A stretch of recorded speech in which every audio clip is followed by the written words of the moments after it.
गाईलाई घाँस हाल्यो भने दुध दिन्छ, भैँसीलाई घाँस हाल्यो भने दुध दिन्छ, भेडालाई घाँस हाल्यो भने ऊन दिन्छ। प्रचण्डलाई के दिएर के दिन्छ? मुसारेर पछाडिबाट सम्म केपी ओलीले पश्चाताप गर्ने छैनन्। लोकतन्त्रमाथि मैले घात गरे, आफैले बनाएको संविधानको बलात्कार गरे मैले। मलाई यत्रो दुनियाँले गाली गरेको छ, सराप्या छ। यो मध्य प्रदेशमा कोही बोक्सी छ भने कसैले मलाई लगाइदियोस् न। Who is KP Oli? Who is KP Oli? मुर्रा मुर्रा हो, मुर्रा। मिस्टर केपी ओली झुटो बोल्नमा त्यति सिपालु मान्छे मैले नेपालमा अर्को देखेको छैन। यो 2 दिनको लीला हो क्या? यो हो 2 दिनको लीला।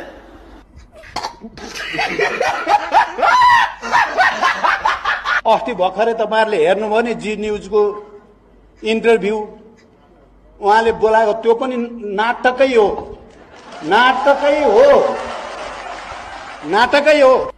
नौटंकी नै हो, यो नौटंकी नै हो। के हो?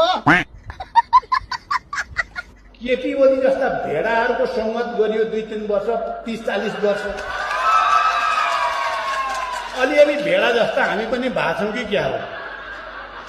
कोही केपी ओली जस्तो भेडासँग संगत गरेर पनि के भो आफ्नो त बुवासाको मतिक जाँदै गएन। के भने त चाहिँ बुझिनँ। मैले भन्दै थिएँ यस्तै कुरा। मलाई भेडो भनेकोमा आनन्दै लाग्यो। यो अलिकति लाज घिन भन्ने त मान्छेमा हुनपर्छ क्या। मान्छेमा अलिअलि लाज पनि त अलिकति नैतिक भन्ने त हुनपर्छ नि। गोरु नाङ्गो देख्दा मलाई लाज लाग्दैन।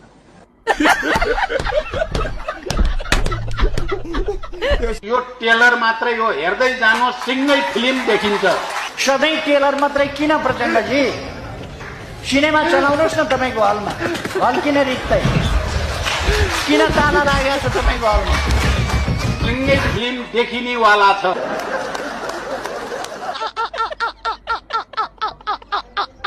भ्रष्टाचार गर्छु भनेर कहिले भन्छ हाम्रो चाहिँ केपीजीले कति राम्रो भन्नुहुन्छ, म गर्दा नि गर्दिनँ, गर्न पनि दिन्न। तर किन भन्नुहुन्छ भने आफूले गरेको चाहिँ सबै कर्महरूलाई छोप्नलाई भन्नुहुन्छ।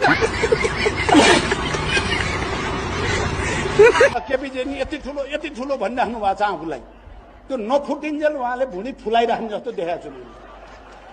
उहाँलाई लाग्छ ट्रम्प के ठुलो मै ठुलो, सी जिनपिङ के ठुलो मै ठुलो, मोदी के ठुलो मै ठुलो भन्ने छ। उहाँले भन्नु नै हुन्छ त्यस्तो कुरा। यस्ताका तमासाहरू देखेर कसले नचाहेको छ कठपुतली, त्यही देखेर म अँध्यारो मुख लाएर बस्छु। खत्म, bye bye, tata, goodbye, गया। पैसा ल्याउ त, पैसा ल्याउ। 32,000 करोड मात्रै। उहाँलाई त रमाइलो भए जस्तो क्या। देश बर्बाद भइरहेछ, संविधान बर्बाद भइरहेछ, संघीय लोकतान्त्रिक गणतन्त्र धरापमा परेको छ। उहाँ त बडो जितेको विजेता जस्तो। अनि के म मान्छे मार्दै, विधवा बनाउँदै, टुरा बनाउँदै, दुनियाँलाई रुवाउँदै हिँड्नु त म? गाईलाई घाँस हाल्यो भने